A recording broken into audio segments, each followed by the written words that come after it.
Hi guys, welcome back to my channel and a new video. আজকে আমি আমার সবথেকে ফেভারিট ইন্ডিকেটর মানে আরএসআই ইন্ডিকেটর এবং এমএসিডি ইন্ডিকেটর নিয়ে আলোচনা করব এবং আমি আপনাদেরকে খুব সহজেই বুঝিয়ে দেব যে এই দুটো থেকে আপনারা কিভাবে বুঝতে পারবেন যে কখন কোন স্টক ওপরে যাবে বা কখন কোন স্টক নিচে যাবে। আমি চাই আমার মতো আপনারাও যাতে স্টক মার্কেটে বড় কোনো ক্ষতির হাত থেকে রক্ষা পান বা বড় কোনো ক্ষতি থেকে আপনি আগে থেকে সতর্ক থাকুন। তাই দেরি কিসের, আজকে আমরা এমএসিডি এবং আরএসআই দুটোই খুব কম সময়ের মধ্যে আমরা শিখে নিই। চলুন চার্টে আরএসআই ইন্ডিকেটর আনার জন্য ইন্ডিকেটারসে ক্লিক করব। এখানে এসে এই যে আরএসআই দেখতে পাচ্ছ, আমরা আরএসআইতে ক্লিক করব। আরএসআইতে ক্লিক করার পর দেখুন নিচে আমাদের সামনে আরএসআই ইন্ডিকেটর ওপেন হয়ে গেছে।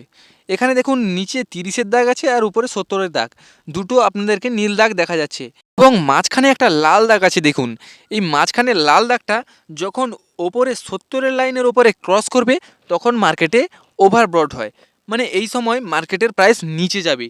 আর যখন এইটি 30-এর লাইনকে ক্রস করে তখন মার্কেটে ওভারসল্ট হয়, মানে এখান থেকে স্টক ওপরে যাবে। আর আপনি যদি বলেন আরএসআই সম্বন্ধে পুরো ডিটেলস জানবেন তাহলে নিচে আরএসআই ইন্ডিকেটর বলে আমাকে কমেন্ট করুন।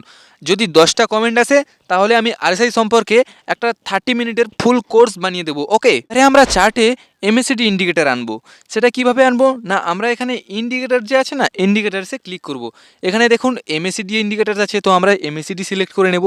নিচে দেখুন দুটো লাইন এসে গেছে, একটা কী কালারের আছে না, একটা একটু হলুদ রঙের দেখতে লাগছে এবং একটা হচ্ছে স্কাই ব্লু। তো এই দুটো দাগের মধ্যে পার্থক্য কী? এই দুটো দাগ তো সেমই দেখাচ্ছে আপনাদেরকে না, কিন্তু এই দুটো দাগের মধ্যে পার্থক্য বলছি আমি। এই যে হলুদ কালারের দাগটা যখন এই ব্লু কালারের লাইনটিকে নিচ থেকে ক্রস করবে তখন হচ্ছে মার্কেট নিচে যাবে, মানে আর যখন ওই হলুদ লাইনটি ব্লু লাইনটিকে ওপর থেকে ক্রস করবে তখন স্টক প্রাইস ওপরে যাবে। আর হ্যাঁ, বলে রাখি, কোনো ইন্ডিকেটার কিন্তু কনফার্মেশান দেয় না যে আপনি এটা বাই করবেন, এটা শুধু একটা ইন্ডিকেট করে। তাই আপনি এই সমস্ত ইন্ডিকেটার ব্যবহারের সঙ্গে সঙ্গে আরও অনেকগুলি ইন্ডিকেটার ব্যবহার করে আরও সতর্ক হয়ে যান এবং আপনার ট্রেডকে আরও দৃঢ় এবং শক্ত এবং মজবুত বানান। দেখা হবে পরের ভিডিওতে। চ্যানেল নতুন হয়ে থাকলে সাবস্ক্রাইব করে দিন। জয় হিন্দ।